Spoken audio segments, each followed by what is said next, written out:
Segretario, buonasera. Permesso, scusate. Ciao. Ben ritornato. Sì, ormai è di casa a Treviso. Sì, mi piace molto. C'è un ottimo presidente della provincia e c'è un ottimo sindaco.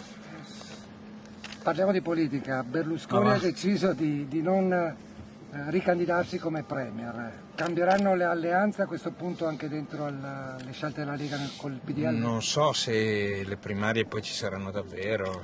Io ho chiamato oggi il presidente Berlusconi per dirgli personalmente quello che ho scritto, e cioè che apprezzo questo gesto e che può essere un gesto che apre nuove prospettive. Bisogna capire, bisogna vedere se succederà davvero quello che Berlusconi ha detto. Che le ha detto Berlusconi? Mi ha detto delle cose. Non vuol dirci? No. Che strada vuol percorrere Berlusconi? Non lo so, chiedetelo lui, io so che strada vuole percorrere la Lega. Vuole essere protagonista, continuare a essere protagonista della scena politica come abbiamo fatto negli ultimi tempi e continuare ad essere rappresentante del territorio del Nord. Formigoni è critico con il fatto che possa esserci una presidenza, un candidato della Lega, dice è uno schiaffo al PDL. Ma io sono per un principio molto semplice, che decide il popolo sovrano. Il popolo sovrano, non c'è nessuno che può essere il nume tutelare del popolo sovrano. Il popolo sovrano deciderà da chi dovrà essere governata la Lombardia. Potranno cambiare le alleanze dopo il voto politico anche nelle regioni?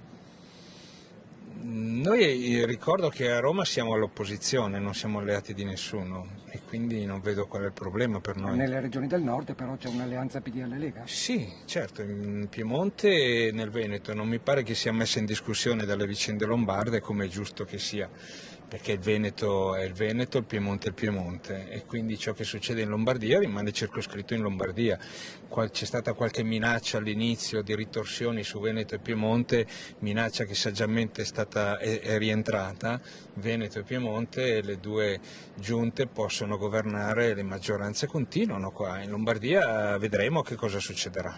Noi abbiamo fatto quello che abbiamo fatto perché non possiamo sopportare e non abbiamo voluto sopportare l'idea che l''ndrangheta fosse addirittura arrivata dentro la giunta regionale. Ecco, qualcuno non ha vigilato evidentemente, ma un assessore arrestato per 'ndrangheta è una cosa incompatibile con il governo di una regione e la Lega ha detto chiaramente qual è la sua posizione. Noi siamo contro la criminalità organizzata e vogliamo e dobbiamo garantire nella prossima giunta, al prossimo governo della Regione Lombardia, che l''ndrangheta rimanga fuori dalla porta, anzi fuori dalla Regione. E proprio questa sera parla di mafia, delle infiltrazioni mafiose che ci sono anche al nord. Cosa deve fare la politica? Deve prima di tutto garantire di non essere infiltrata e soprattutto per quanto riguarda gli appalti. Il rischio vero è quello, il terreno più pericoloso e più insidioso è quello degli appalti e anche su questo terreno la Lega ha una sua proposta molto efficace per tenere lontana la criminalità organizzata. Appalti a chilometro zero, bisogna fare le gare che privilegino le aziende che sono sul territorio il più vicino possibile ai lavori edili che devono essere eseguiti e che vengono appaltati.